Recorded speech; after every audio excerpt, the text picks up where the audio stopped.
Les strip clubs, c'est en quelque sorte une boîte à trauma. Une fois qu'on y rentre, c'est impossible de ne pas être victime d'attouchements, d'agressions sexuelles. Il y a beaucoup de discrimination et de racisme dans ce milieu, d'homophobie. Le white privilege, donc le privilège des blanches, se fait vraiment ressentir au club. Il y a beaucoup de clients qui vont prendre des danseuses juste parce qu'elles sont blanches et pas parce qu'elles dansent bien ou parce qu'elles sont belles. En vrai, à contrario, pareil, il y a beaucoup de négrophilie aussi. Il y a beaucoup de clients qui viennent et qui vont nous prendre juste parce qu'on est noir et qui vont nous dire des phrases racistes du genre oui, t'as l'air féline, tu vas m'emmener dans ton pays, des choses comme ça, vraiment des phrases de fou, hein, vraiment. C'est limite s'il te mime pas un singe, tu vois.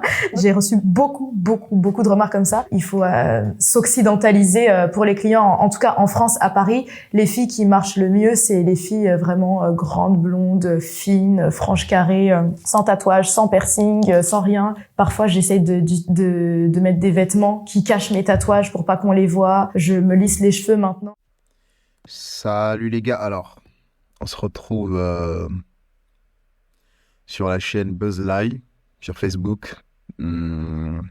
Vidéo assez intéressante. Et on va voir ce que ça donne. Les strip clubs, c'est en quelque sorte une boîte à trauma. Une fois qu'on y rentre, c'est impossible de ne pas être victime d'attouchements, d'agressions sexuelles. Il y a beaucoup de discrimination et de racisme dans ce milieu. Ma motivation à commencer le strip, je pense que c'était l'argent avant tout. Je faisais quelque chose qui n'avait rien à voir avant et j'en pouvais plus d'avoir un job 8h-17 heures pour le salaire que c'était. Je pouvais pas. Et donc ça faisait quand même déjà plusieurs années que je me renseignais sur le strip. J'ai fait un burn-out. J'ai démissionné. J'ai dit à mon boss, non, je suis désolée, je peux pas faire ça. C'est trop pour moi. Et du coup, j'ai dit, tu sais quoi, je vais partir faire un casting dans un club de striptease. J'ai pris le premier que j'ai trouvé. J'ai tapé club de striptease sur Internet. Puis j'ai appelé. Ils m'ont dit, oui, il faut se présenter à telle heure. J'ai fait, OK. Je suis venue vraiment sans rien, sans talon, sans rien. Le matin, j'allais travailler. Je savais pas du tout comment ça allait déboucher par la suite. J'ai passé le casting. Il fallait que je fasse une prestation sur la scène. Je me mette en sous-vêtements. J'avais même pas de vêtements de prévu. Donc c'était mes sous-vêtements du travail du matin. Hein. J'avais pas de talons, du coup j'ai emprunté des talons à une danseuse qui travaillait déjà ce soir-là. J'ai été prise, j'ai travaillé juste après. Enfin le soir même, du coup, directement. Et ça m'a assez ouvert les yeux parce que c'était pas du tout ce à quoi je m'attendais. Même si je m'étais un petit peu renseignée avant, il y avait beaucoup de choses que je savais pas et en une soirée, mon idée par rapport au strip avait totalement changé. Il y avait plein de choses comme le fait que quand on passe sur scène, on est topless. Je pensais qu'on était juste en sous-vêtements et c'est que le premier soir quand je suis arrivée, je suis restée à regarder les filles sur scène très longtemps. Je suis allée voir le DJ. Le DJ nous appelle par nos noms de danseuses. Donc quand on arrive, la manageuse te demande de choisir un nom de danseuse. Moi c'est Abby. Et je lui ai demandé de pas me faire passer avant un moment, le temps que j'observe un petit peu.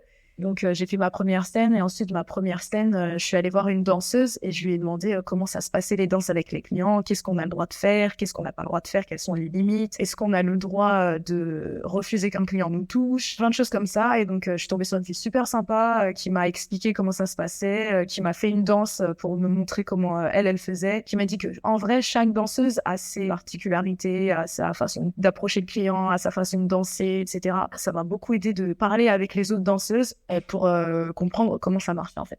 Donc il y a un client qui est venu me voir et qui m'a demandé une danse privée, donc un VIP. J'ai fait la danse et j'ai enlevé mon haut, mais j'ai pas enlevé le bas. Je savais pas comment ça se passait. J'étais pas allée dans les privés, j'étais jamais allée dans un club de striptease. Et en fait, il y a des caméras dans les privés et donc du coup, la house mom, la manageuse, nous voit à travers les caméras et elle a vu qu'à la fin de la danse, j'avais pas enlevé mon bas. Sauf que les clients peuvent s'en plaindre puisque normalement. Je savais pas qu'il y avait des caméras hein, quand c'était des VIP. Je savais pas. Hmm, c'est pas très privé alors. On est censé finir complètement nu. Donc oui, elle m'a rappelé qu'il fallait vraiment être nu. Mais au début, je savais vraiment pas. Ah ok. Quand tu fais des prestations privées comme ça, il faut être à la fin, il faut être toute nue en fait. Ok. Non, j'apprends des choses, hein. Voilà. Que ça se passait comme ça, quoi. À partir du moment où tu es une femme, tu peux travailler, tu peux être stripteaseuse. Après, je pense que ça dépend des clubs, mais il y a vraiment de tout type d'ethnie, de morphologie. C'est hyper divers. Tout type de morphologie. Ok. Ok. J'en doute un peu, hein, j'en doute un peu, hein, quand elle dit tout type de morphologie. Tu vas pas quand même nous ramener une meuf d'un mètre 65 pour 110 kilos quand même. Ça m'étonnerait, ça m'étonnerait. Bah, après, c'est possible, hein, mais ça m'étonnerait. Ça m'étonnerait. En général, sur scène, les filles assez rondes, d'où avec trop de forme, elles peuvent pas passer sur scène parce que d'après les... Ah, ok. C'est ce que je disais, c'est ce que je disais. Tout à l'heure, elle a dit tout type de morphologie. Et là, elle dit des meufs assez rondes, elles sont pas prises. Voilà, le body shaming. Encore une fois, même dans le striptease. Soyez fit, les meufs, hein. Soyez fit. C'est tout ce qu'on vous demande. pour pas comme, pour pas comme vous voudrez être prostituée, pas prostituée, stripteaseuse un jour. Peut-être, on sait jamais. Ça pourrait vous tenter, un de ces quatre. Soyez fit pour pas vous faire recaler, hein, à l'audition. manageuses Je rigole, je rigole. et le patron, etc. C'est pas esthétique à la vue des clients et donc C'est pas esthétique à la vue des clients. elles travaillent même beaucoup parce que forcément il y en a pas beaucoup donc il y a plus de clients qui seront intéressés. Mais les filles sont prises en général. Si une fille n'est pas prise, c'est vraiment qu'ils sentent que elle a entre guillemets pas sa place dans ce milieu-là. Faut vraiment être à l'aise avec toi-même, avec ton corps, avec les hommes. Ah ouais, ah ouais, ah ouais. Franchement, faire ce genre de métier, ça demande une grande confiance en soi. C'est pas un truc facile, hein. C'est pas un truc facile, danser carrément à poil, hein, devant des inconnus et tu, tu deviens un objet en fait. Tu deviens une sorte d'objet pour les spectateurs. Et pour ça, faut avoir confiance en toi. Il faut être rassuré mentalement, physiquement. Il faut être en bonne forme physique aussi. Il faut être assez fit. Voilà, parce que ça demande beaucoup d'exercice, hein. Danser comme ça pendant toute la soirée. Et voilà, c'est pas donné à tout le monde, hein, d'être stripteaseuse en tout cas. Faut que tu règles beaucoup de choses avec toi-même avant de te lancer là-dedans. Je suis arrivée dans ce milieu-là en pensant, comme tout le monde, que c'était quelque chose qui gagne énormément, que le rapport temps-argent était extrêmement bénéfique. Je m'étais dit à te bosser de temps en temps la nuit et avoir le même salaire, voire plus, que quelqu'un qui travaille tous les jours. Donc du coup, oui, j'ai été influencée vraiment par les avantages financiers. Mais quand je suis arrivée, je me suis rendu compte que c'était pas si simple et que c'était pas tu viens 2 soirs dans la semaine et tu te fais 5 000 euros. Non, c'est pas du tout comme ça que ça marche. Je pensais vraiment qu'en France, ce serait pareil qu'en Amérique, mais rien à voir. Les règles sont pas les mêmes, ça n'a rien à voir. Même le principe est très différent entre ce que gagnent les stripteaseuses américaines et ce que gagnent les stripteaseuses françaises. Il y a un écart phénoménal. Ça m'a un peu déçue. Je peux Ah ouais, évidemment, évidemment qu'en Amérique, quand t'es stripteaseuse, tu gagnes beaucoup plus qu'en France. C'est évident. pas nier le fait que tu es vraiment libre par rapport à n'importe quel autre travail. C'est que tu rentres hyper facilement dedans. Tu peux prendre des vacances un peu quand tu veux. Les stripteaseuses sont déclarées en tant que danseuses. Donc, c'est-à-dire que en tant que danseuse, on est intermittente du spectacle. Et donc, on peut faire une demande d'intermittence via Pôle emploi, mais en tant que danseuse, du coup. Le club taxe sur les danses, en grande partie sur les tickets que les clients vont acheter. Donc, pour que les clients aient leur danse, ils vont à un comptoir, ils donnent une somme au club en espèces ou en cartes pour avoir la même somme en tickets. Ces tickets, ils vont les donner à la danseuse qui va faire la danse. Et à la fin de la soirée, la danseuse va donner les tickets à la manageuse qui va les comptabiliser. Et ça dépend des clubs, soit te les rendre en espèces, soit les noter sur une feuille et te les donner à la fin du mois, ce qui fera ton salaire à la fin du mois, quoi. Mais les pourboires, c'est pour la danseuse. C'est souvent des gros pourboires, parce que c'est des gens riches en général. Ça peut vraiment aller de 50 euros à des billets de 500 euros. Dans les bonnes périodes, c'est possible que pendant 2 semaines, tu te fasses peut-être 2000 euros de pourboire en plus des danses que tu as faites. Je pense que ce qui rend addictif, c'est l'argent. Mon rapport à l'argent, Ah ouais, ce sont des sous, hein. Il a beaucoup changé depuis que je fais ce travail. Quand je fais pas d'argent ou quand je travaille pas, l'argent me manque. Là, je pourrais jamais revenir à un travail normal parce que j'ai été serveuse avant de faire du strip. Sur un service du midi ou du soir, à la fin, j'avais peut-être 5-6 euros et j'étais contente, quoi. Voire 10 euros et vraiment, j'avais pété le jackpot. Alors que là, vraiment, si un client nous donne 20 ou 10 euros, on le regarde, on se dit, bah, t'abuses un petit peu là, parce que je généralise beaucoup, mais en général, c'est 50 euros minimum les billets qu'ils vont me donner de pourboire. Le club est assez sélectif pour l'entrée. Les filles vont pas Minimum 50 euros.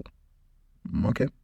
être forcément aussi facilement acceptées dans le club que les hommes. Comme c'est écrit, c'est un gentleman's club, c'est un club pour les hommes. D'après les managers, il n'y a que les hommes qui viennent pour dépenser, puisque c'est un milieu assez hétérosexuel et assez homophobe, je dirais. C'est un peu le monde à l'envers, parce que contrairement aux boîtes, où c'est un peu les hommes qui bataillent pour pouvoir rentrer, et qui se disent « Ah, il nous faut des filles pour pouvoir rentrer », là, vraiment, pour le coup, un homme tout seul va rentrer, mais une fille tout seule rentrera pas. Quand ils rentrent, ils payent une entrée. Donc, ils payent déjà une entrée, ils payent leur boisson, et ils payent aussi du coup les services des danses.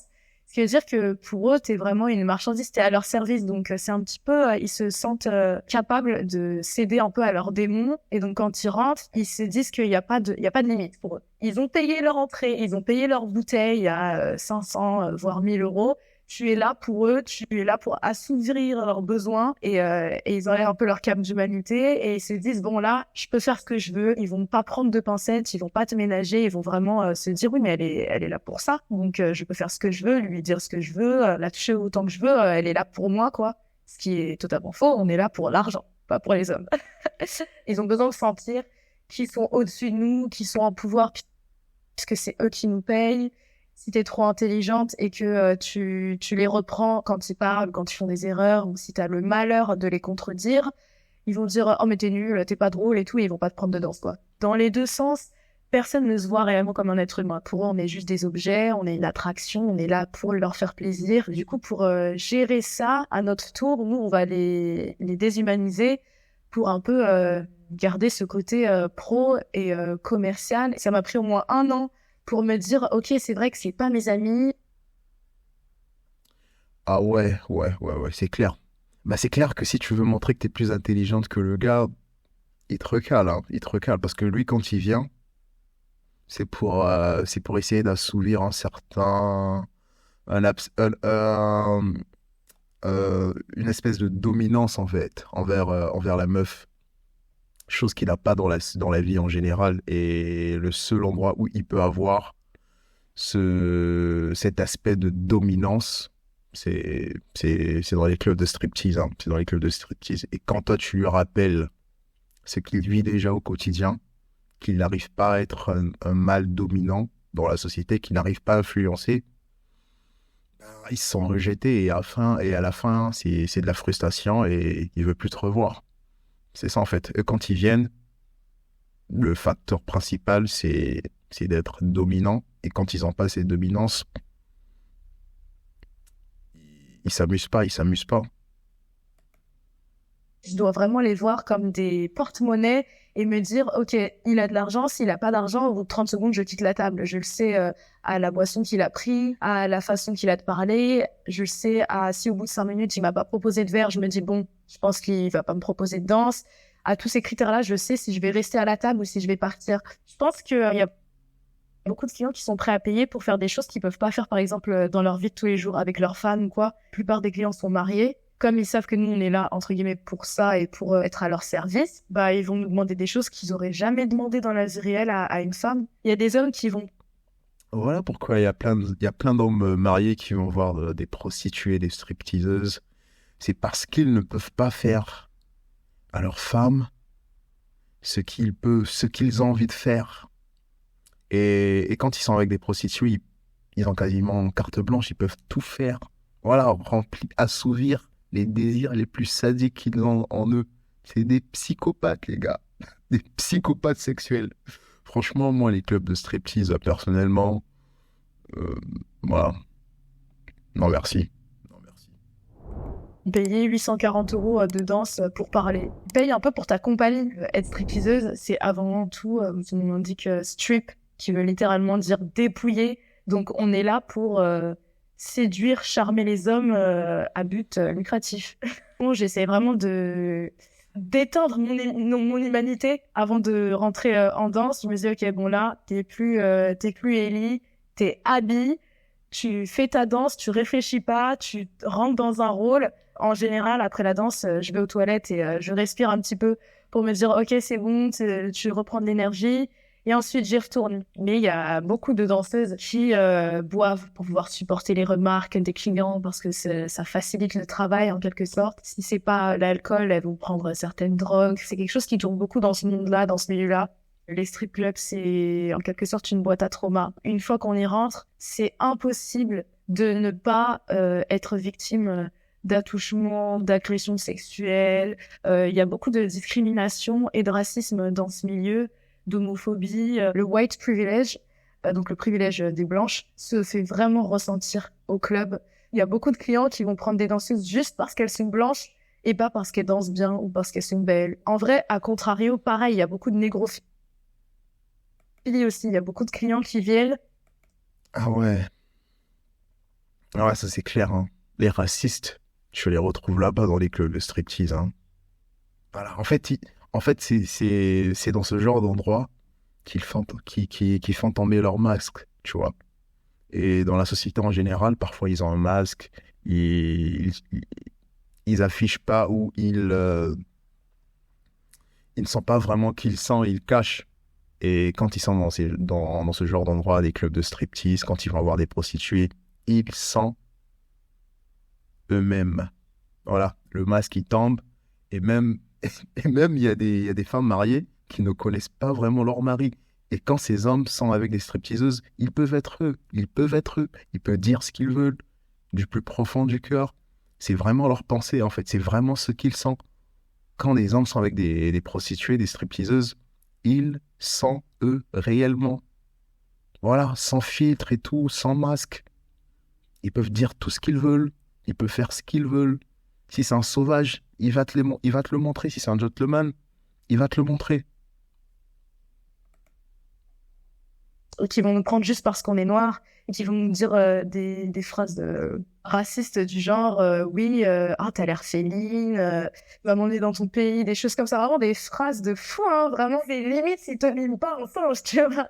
J'ai reçu beaucoup de remarques comme ça. Il faut s'occidentaliser pour les clients, en tout cas en France, à Paris. Les filles qui marchent le mieux, c'est les filles vraiment grandes, blondes, fines, franches carrées, sans tatouage, sans piercing, sans rien. Parfois, j'essaie de mettre des vêtements qui cachent mes tatouages pour pas qu'on les voit. Je me lisse les cheveux maintenant. Quand j'ai commencé, je me tressais très souvent. J'avais beaucoup de tresses, j'avais plus de piercing. Ma manageuse m'a bien fait comprendre que c'était pas possible, quoi, que c'était pas ce que les clients voulaient voir et que c'est pas ce qu'ils aimaient. Malheureusement, c'était ma personnalité, donc je voulais pas quitter ma personnalité pour de l'argent, quoi, et changer de club.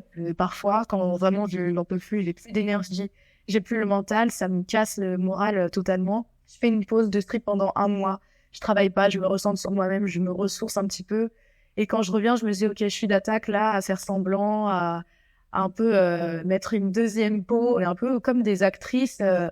C'est de la comédie. Tout ce que les filles disent, en général, elles le pensent pas. Elles disent ce que les clients veulent entendre. En tant que personne pansexuelle, donc qui est attirée vraiment sentimentalement parlant ou sexuellement parlant par toute identité, tout genre humain. Je pense que mon rapport hétérosexuel, donc mon rapport aux hommes, a énormément changé dans le sens où déjà que de base, j'étais pas forcément énormément attirée par les hommes. Ce métier, ça m'a attirée encore moins vers eux. J'ai jamais été attirée énormément par l'enveloppe physique des hommes. C'était souvent ce qu'ils avaient dans la tête qui m'intéressait parce que je trouvais ça hyper intéressant de connaître comment ils pensent par rapport aux femmes. Et maintenant que j'ai des conversations assez profondes avec certains clients, je me rends vraiment compte que du coup, il y a vraiment plus rien qui m'intéresse. Ah ouais, je vous dis, hein, la stripteaseuse et le client, les deux ont des conversations très profondes, hein, très profondes. Parce que le gars marié, prenons le cas marié, qui a un statut d'homme marié, peut dire tout ce qu'il veut, tout ce qu'il a envie de ressortir au fond de lui, tout ce qui le renferme en fait. Et il le sort auprès de la stripteaseuse. et pas à sa femme. Non, franchement, il y a plein de conversations profondes, en fait, entre le client et la presteuse. Beaucoup moins de relations hétérosexuelles avec les clients depuis que je fais ce métier. Ça m'a plus tiré vers les femmes. Je pense que c'est le cas pour beaucoup de danseuses et beaucoup de filles font ce métier parce qu'elles ont une haine incommensurable contre les hommes. Ce qui nous aide, vraiment, ça nous aide à déculpabiliser, de se dire, bah tiens, on va se venger, on va prendre tout leur argent parce que c'est que ce qu'ils méritent en fait. Depuis que j'ai commencé, je me suis assez renfermée sur moi-même dans le sens où, personne dans mon entourage a le même mode de vie, mes amis en général, ils travaillent pas la nuit, donc il y a beaucoup de réflexes post-traumatiques. Avant, j'étais quelqu'un de très tactile, donc j'aimais beaucoup toucher mes amis. Quand je rencontrais quelqu'un, j'avais pas forcément besoin de le connaître depuis longtemps pour les toucher, leur faire des câlins, etc. Maintenant, je déteste qu'on me touche. Quand on me touche, j'ai l'impression tout de suite de revenir au club, d'être au travail et de me dire je suis plus humaine.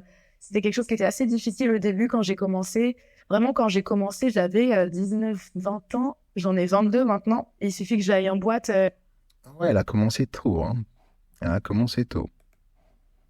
Et quand j'ai commencé, j'avais 19, 20 ans. J'en ai 22 maintenant. Et il suffit que j'aille en boîte. Rien que les gens te poussent sur les côtés ou quand ils te touchent le bras ou rien quelque chose comme ça. Et parfois, ça me fait faire des crises d'angoisse. Même dans la vie de tous les jours, ça a changé mes relations sociales avec les gens. Par exemple, quand un homme vient me parler, je me dis mais qu'est-ce qu'il veut? Puisque tous les hommes, dans la généralité, tous les hommes qui viennent me parler pour mon travail, ils me parlent pour conclure d'une affaire sexuelle plus tard. Enfin, ça a été très difficile pour moi de m'habituer à la vie normale après ça, dans le sens où dans la vie de tous les jours, les gens te touchent forcément, tu prends le métro, les gens ils te frôlent, etc. Et c'est quelque chose que maintenant je peux plus du tout. Pour que tes proches ne remarquent pas que tu pars tous les soirs à 22h et que tu rentres à 6h du matin avec parfois des SMIC dans ton porte-monnaie et que tu fais des dépôts d'espèces, etc. Je pense que c'est très compliqué à cacher dans le sens où ça te change déjà un petit peu dans ta personnalité, dans ta façon de voir les choses. Comme j'ai un entourage qui est assez similaire à moi, donc ils sont tous dans le même délire que moi, c'est que des artistes, soit ils font de la musique, du cinéma ou de la mode. J'ai même pas eu à les joindre autour d'une table et leur dire bon écoutez je fais du strip. Non, c'était vraiment, je n'ai pas eu besoin de leur dire, ils l'ont vu, je l'ai jamais caché. Et parfois ils l'ont appris via les réseaux. Moi qui ai plus de contact avec ma famille depuis des années, j'ai croisé un proche à mon frère, donc le meilleur ami de mon frère qui est venu dans mon club de striptease. Mon frère qui ne sait pas que je travaille ici, qui était avec une amie de ma mère et ils sont venus en tant que clients. Donc c'est hyper bizarre de te dire que autant toi... Ah ouais, carrément, c'est hyper bizarre de se retrouver dans ce genre de situation. Très bizarre, surtout quand c'est des proches qui viennent te voir dans ton lieu de travail et que tu es dans ce genre de travail. Ah oui, bien sûr que c'est bizarre. Bien sûr. C'est bizarre parce que ils se disent attends elle travaille là, je l'ai vue toute petite et tout, non, elle travaille ici. Mais autant toi c'est bizarre de dire putain mes proches c'est pourquoi ils viennent dans un club de striptease, tu vois, genre je dis tout le monde se dit mais qu'est-ce qu'on fout là, tu vois. Ma mère elle est assez fermée. Je sais pas si elle serait déçue de moi, mais j'ai grandi dans une famille catholique. Ma famille ne sait même pas que je suis tatouée, que je suis percée. Donc si elle apprenait en plus que je travaille dans un club de striptease, mais moi je me suis reniée. Hein. Donc je suis contente de me dire que j'ai plus contact avec eux. Alors, mon papa, c'était un artiste. Franchement, je pense qu'il l'aurait accepté. Si jamais mes parents revenaient vers moi, je leur cacherais pas que je fais du striptease. Je suis passée au-dessus de ça. J'ai guéri de ça maintenant. Ouais, non, je m'en cacherais pas du tout. Pour l'instant, j'ai arrêté parce que ça m'a fait perdre énormément de temps. De base, j'ai commencé pour la musique, pour investir dans mes sessions studio, dans mes clips. Je m'étais dit, c'est un bon entre-deux, dans le sens où je peux choisir les jours où je travaille. Je m'étais dit, au début, la journée pour faire ma musique et le soir, je vais travailler pour faire de l'argent. Les gars, c'est peut-être la prochaine Cardi B qu'on a là. Parce que Cardi B, elle a commencé en tant que stripteaseuse. Et regardez où elle en est maintenant. Elle est millionnaire, elle est célèbre, elle est riche, elle a tout ce qu'elle veut. Peut-être que c'est la prochaine Cardi B, qui sait? Au final, j'avais vraiment pas pensé que ça allait me prendre autant d'énergie et du coup, quand je rentre, je dors toute la journée, je suis fatiguée. Mon objectif, ce serait vraiment de vivre pleinement de ma musique et donc de plus travailler en tant que danseuse. Je pourrais pas dire que je vais jamais. Et ce qui est bizarre, c'est que la plupart des stripteaseuses ont le même profil, hein, genre de la musique, j'aimerais faire de la musique et tout. J'ai commencé par la musique et à la fin, elles se retrouvent stripteaseuses. Très, très, très concertant. Et refaire de strip tant que je serais pas à l'aise financièrement par rapport à ma musique, quoi. Là, je suis en pause. Je sais que dès que je vais avoir besoin d'argent pour ma musique, je vais revenir Marie, vous savez, je vais vous dire, sur une feuille et que je vais donner à la Bon, les gars, fin du mois ce qui fera ton salaire à la fin du mois, quoi. Mais c'est tout pour cette vidéo, hein, et je vous dis à la prochaine. Ciao.